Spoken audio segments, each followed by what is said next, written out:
আমরা নির্বাচনের আগে আমাদের আর কোনো ঘরে বসে থাকা চলবে না, কারণ কাইয়ুম ভাই এবং আমাদের যারা সিনিয়র নেতৃবৃন্দ আছেন তারা কিন্তু বসে নেই, সবাই কিন্তু সাধারণ মানুষের মাঝখানে আর কি অলরেডি তারা মুভমেন্ট করতেছে। আমাদের কিন্তু বসে থাকলে চলবে না বন্ধুরা আমার। আমরা এখন ইয়ং আছি, তরুণ আছি, মুরব্বী আছে, যারাই আছে আমাদের মা বোনরা আছে, তাদেরকে সবাইকে ভাগ ভাগ করে টিম করে আমরা ভাগ করে দিব।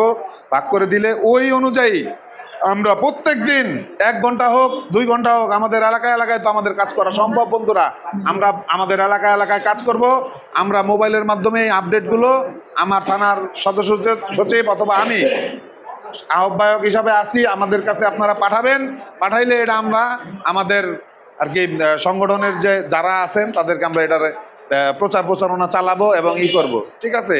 তো সেই ক্ষেত্রে সবাইকে আজকের প্রোগ্রামে উপস্থিত থেকে সরাসরি দীর্ঘক্ষণ আপনারা আর কি পথসভা করেছেন, এজন্য ধন্যবাদ জানিয়ে আপনাদের সবাইকে রক্তিম শুভেচ্ছা এবং অভিনন্দন জানিয়ে আমি আমার সংক্ষিপ্ত বক্তব্য, দীর্ঘই বক্তব্য হয়ে গেছে আসলে, অনেক দিন পরে সবাইকে পেয়েছি।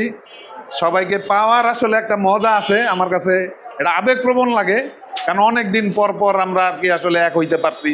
অনেক বছর পরে আসলে 16-17 বছর জীবন থেকে কাইটা গেছে। এই দেখা গেছে ছাত্র দল করছি যখন, তখন মনে করেন ঘর ছাড়া হয়েছি, এখন বয়স হয়ে গেছে, বুড়া হয়ে গেছি, বাচ্চারাও বড় হয়ে গেছে। এখন আবার আমরা সবাই একত্রিত হওয়ার সুযোগ পাইছি। তো সেই ক্ষেত্রে দীর্ঘ অনেক বছর আমরা পার করে ফেলেছি আর কি ফেরারি জীবন, যে আসামি না হয়ে, চুরি না করে, ডাকাতি না করে আমরা ফেরারি জীবন পার করছি বন্ধুরা আমার। এই কারণেই বলতে চাই যে আমরা মানুষকে ভালোবাসবো, মানুষ আমাদেরকে ভালোবাসে, আমাদেরকে বুকে টাইনা নিবে ইনশাল্লাহ। আমরা বুঝি ভালোবাসতে কিছু লাগে না, টাকা পয়সা কিচ্ছু লাগে না, কিন্তু বন্ধুরা ভালোবাসতে ভালো একটা মন লাগে। আমরা মন দিয়ে ভালোবেসে কাইয়ুম ভাইকে আগামী নির্বাচনে ঢাকা 11 আসনের এমপি এবং পরবর্তীতে যখন মন্ত্রিত্ব ভাগাভাগি হবে এম এ কাইয়ুম ভাইকে আমরা মন্ত্রী হিসেবে দেখতে চাই। ওই পর্যন্ত আমরা থামবো না যতক্ষণ পর্যন্ত আমাদের কাইয়ুম ভাই মন্ত্রী না হবে ইনশাল্লাহ।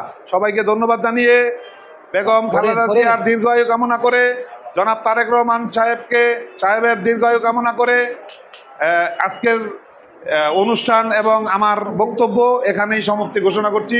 আসসালামু আলাইকুম ওয়া রাহমাতুল্লাহি ওয়া বারাকাতুহু। কিছু এই রাজ্জাক মামা কই রে?